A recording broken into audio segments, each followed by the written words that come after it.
नमस्कार। स्वागत है आज के इस ऑनलाइन क्लासेज में।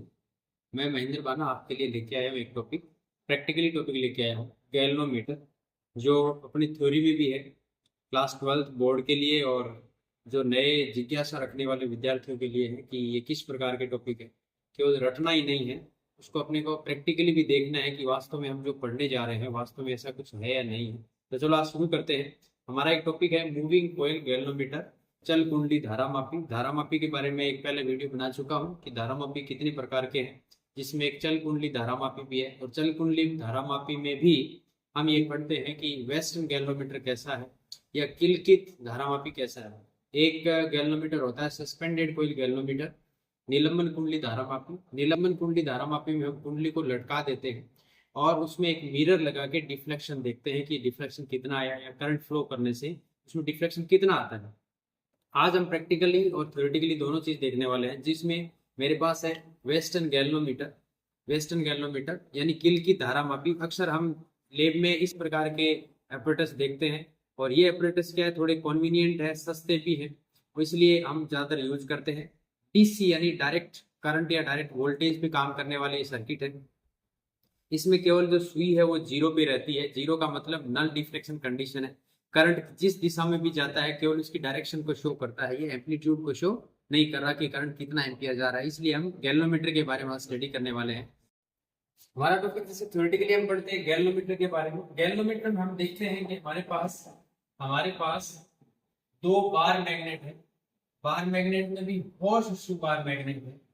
घूर्णन चुंबक है। घूर्णन चुंबक इसलिए रख रहे हैं हम लोग कि जो इसकी ज्या वक्रीय शेप है, जैसे वक्राकार जो शेप है, ये कुंडली पर सदैव चुंबकीय क्षेत्र नॉर्मल दे, परपेंडिकुलर डायरेक्शन में दे, यानी एंगल का मान कुंडली के एरिया और या कुंडली की जो लेंथ है उसके ये हमेशा लंबवत रहे चुंबकीय क्षेत्र। इसलिए हम इसकी शेप कैसे रखते हैं, वक्राकार रखते हैं। और वक्राकार शेप में भी हम मानते हैं कि हमारे पास एक आयताकार कुंडली हो। सबसे पहले तो मेरे ये दिमाग में आना चाहिए कि आयताकार कुंडली है कहाँ पर, कैसी है। ये सब बातें अभी प्रैक्टिकली भी अपन देखेंगे। इसमें एक आयताकार कुंडली है। एक और विशेष बात है कि इसमें एक आयरन कोर होता है सेंटर में। इसमें एक लोहे का बेलन जैसा होता है, या बेलनाकार लोहे का, नरम लोहे का एक बेलन है। क्यों समझो आप, नरम लोहे का बेलन है। इसको हम आयरन कोर बोलते हैं या प्रोड बोलते हैं। हिंदी में हम इसको कहते हैं प्रोड। रोड कहते हैं, नरम लोहे का रोड है, सॉफ्ट आयरन कहते हैं।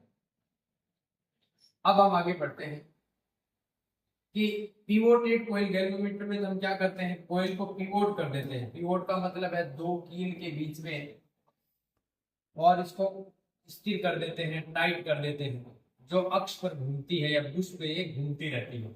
अब चूंकि जब हम इस कॉइल में क्या है, तांबे के तार लपेटे हुए, ये आयताकार जो कुंडली है इसमें तांबे के तार लपेटे हुए, तांबे के तार लपेटे हुए। और जब इस कुंडली में मान लो यहाँ इसका टर्मिनल कनेक्शन भी दे दिया हो, इस कुंडली में हम जब धारा प्रवाहित करते हैं तो धारा प्रवाहित करने पर ये कुंडली विक्षेपित हो जाती है, डिफ्लेक्ट हो जाती है। और विक्षेपित होने पर वापस उसको इक्विलिब्रियम कंडीशन में लाने के लिए इसमें दो स्प्रिंग लगी रहती है। ये स्प्रिंग क्या करती है, इस सुई को वापस ले आती है। आगे बढ़ते हैं। हमने ये देखा है कि इसमें एक पॉइंटर भी लगा रहता है। ये पॉइंटर क्या करता है, हमें विक्षेप की स्थिति बताता है। अक्सर ये पिवोटेड कॉइल किलकित कुंडली धारामापी का जो संकेतक है वो जीरो पे रहता है, सेंटर पे रहता है। इस प्रकार की कंसेप्ट है इसमें। हमें ये देखना है कि कहाँ तो इसमें पॉइंटर है, कहाँ इसमें स्प्रिंगे लगी है, कहाँ इसकी बार मैग्नेट जो हॉर्स शू शेप की है, घोड़े के पैर जैसी है, फूल जैसी है, और इसमें आयताकार कुंडली कहाँ है, बीच में ये जो आयरन का जो सिलेंडर है जिसको हम क्रोड बोल रहे हैं ये कहाँ है। ये सब चीजें देखेंगे थ्योरेटिकली। मैंने इससे पहले पार्ट 1 में वीडियो बनाया है, उसमें हमने देखा है। अब इसी में ही अगर हम ये देखते हैं कि जब कुंडली का रेजिस्टेंस ज्यादा है तो ये जलने से, या ये संकेतक में अगर करंट फ्लो हो रहा है, ऑयल में करंट फ्लो ज्यादा होने से संकेतक टूट भी सकता है, ब्रेक हो सकता है, स्ट्राइक कर सकता है। इन सब चीजों को बचाने के लिए हमें एक शंट रेजिस्टेंस भी लगाना पड़ता है। शंट रेजिस्टेंस, शंट का मतलब है एक ऐसा रेजिस्टेंस, एक ऐसा प्रतिरोध जिसका मान बहुत कम है, जो हमेशा कुंडली के समांतर क्रम में लगता है।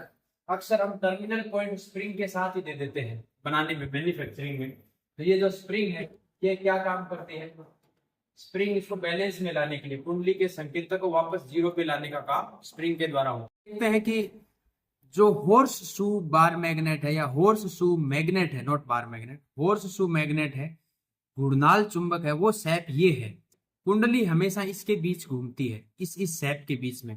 अब इसमें एक नॉर्थ साइड है, एक साउथ साइड। अब नॉर्थ साउथ तो हम वैसे ही चेक कर सकते हैं, जैसे कोई बार मैग्नेट है उसी से चेक कर पाएंगे।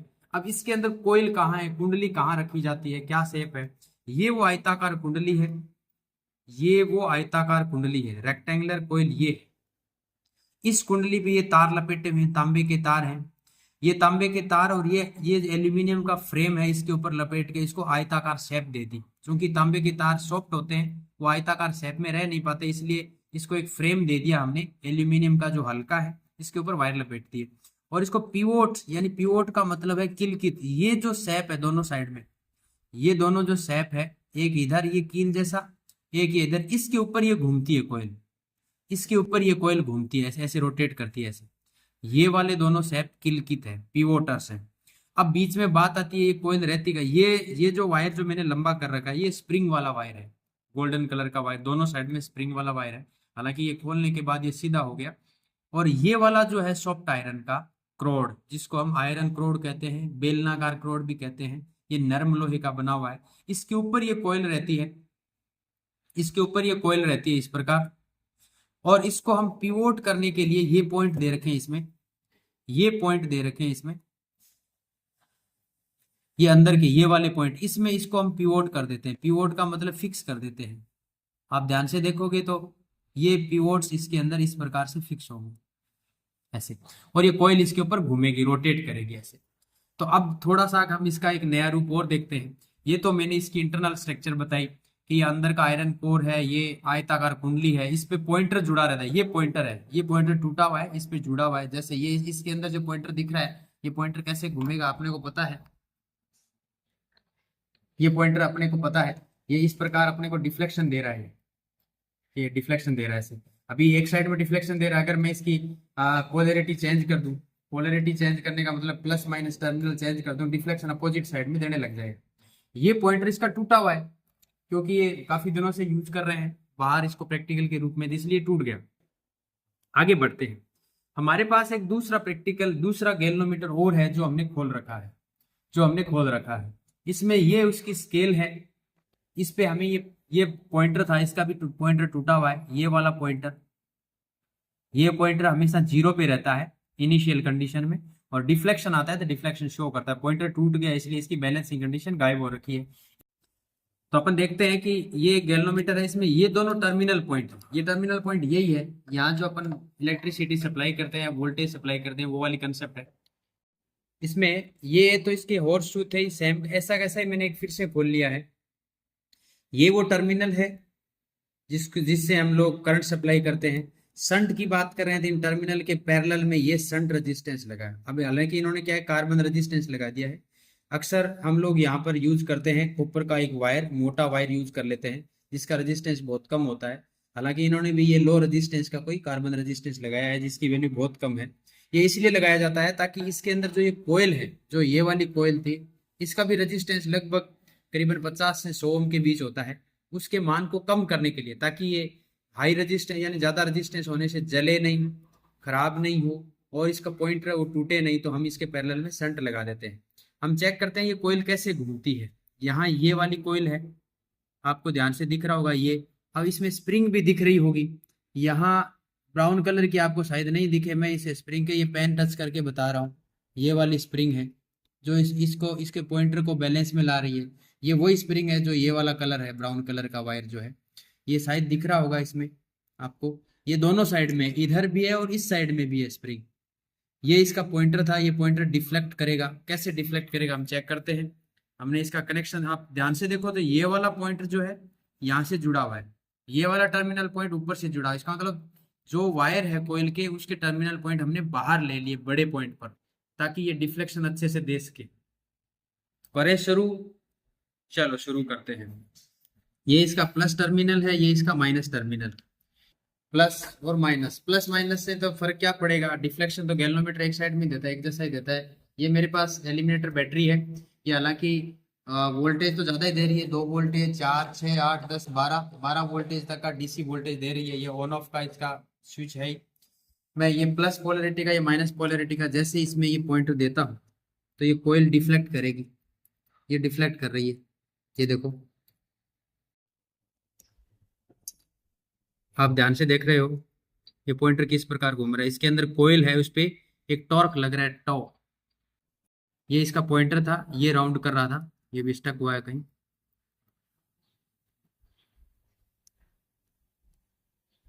ये वाला पॉइंटर, ये पॉइंटर इसमें रोटेट कर रहा है।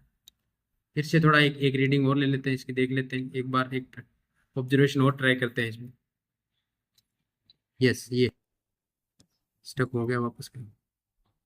ये इसके अपोजिट डायरेक्शन में स्टक करेगा, ये देखो, और ये इसके दूसरी साइड में। तो ये था मेन। इसका बड़ा रूप देखें अपन विस्तारित रूप से, तो ये इस प्रकार का डिफ्लेक्शन आता ही है जो आपको बड़े रूप में दिखता है। इसका संकेतक छोटा था इसलिए आपको नहीं दिखा, इसका संकेतक बड़ा है इसलिए आपको ये प्रॉपर दिख रहा है डिफ्लेक्शन। ये अपन अगर पोलरिटी चेंज करते हैं तो इसका डिफ्लेक्शन इस प्रकार से आता है। तो हमने देखा कि एक रेक्टेंगुलर कोयल, ये आयताकार कुंडली किस प्रकार किसी एक आर्मेचर पर या किसी एक आयरन कोर पर रोटेट करती है, हम इलेक्ट्रिसिटी या करंट फ्लो करते हैं तब। यही गैल्वेनोमीटर एमीटर में कन्वर्ट हो जाता है, एक प्रकार से ये एमीटर की तरह ही काम कर रहा है। इसी को हम एमीटर में कन्वर्ट कर सकते हैं। हाँ, इसी को हम एमीटर में कन्वर्ट कर सकते हैं, क्योंकि हमने यहाँ इसमें शंट लगा रखा है, वो पैरेलल में लगा रखा है। तो शंट लगाने से गैल्वेनोमीटर तो है ही नहीं, साथ ही साथ में एमीटर भी बन गया। कैसा बन गया एमीटर, क्योंकि कोई भी गैल्वेनोमीटर है अगर उसके पैरेलल में आपने शंट लगाया है, शंट एस, तो मान लो हमारे इस टोटल सर्किट में आई करंट फ्लो हो रहा था, तो उसमें आई जी करंट तो चला गया गैल्वेनोमीटर में, और आई एस शंट में चला गया, रिजल्टेंट करंट हमें पता है आई है। तो फाइनली जितना वोल्टेज गैल्वेनोमीटर पे था उतना ही वोल्टेज किस पे आएगा, शंट पे आएगा। ये पैरेलल में लगा, लेकिन रिजल्टेंट इसका जो रेजिस्टेंस बनेगा, परिणामी इफेक्टिव रेजिस्टेंस बनेगा, वो बनेगा गैल्वेनोमीटर का रेजिस्टेंस जी, शंट का रेजिस्टेंस एस अपॉन जी प्लस एस। ये रेजिस्टेंस इतना कम है कि अगर किसी सर्किट में सीरीज में लगाते हैं तो उसके करंट के या उसके डिफ्लेक्शन में या उसके वोल्टेज पर कोई इफेक्ट नहीं पड़ता। अर्थात आइडियल रूप से देखें तो एमीटर का रेजिस्टेंस क्या होता है, 0 होता है। वही वोल्ट मीटर की बात करें तो इस शंट की जगह हम क्या यूज करेंगे, इस शंट की जगह हम सीरीज में एक हाई रेजिस्टेंस यूज करेंगे, आर एच यूज करेंगे। यहाँ टर्मिनल T1 दे देते हैं और इधर टर्मिनल दे देते हैं T2। ये वोल्ट मीटर की स्ट्रक्चर बन गई। गैल्वेनोमीटर किस में कन्वर्ट हो गया, वोल्ट मीटर में, अगर हाई रेजिस्टेंस जोड़ देते हैं तो आज के लिए बस इतना ही। कल फिर मिलते हैं एक नई टॉपिक के साथ, नए वीडियो के साथ। प्रैक्टिकली और थ्योरेटिकली अपन ने देखा कि किस प्रकार एक गैल्वेनोमीटर विक्षेपित होता है, डिफ्लेक्शन देता है, और आगे के टॉपिक में अपन फिर मिलते हैं।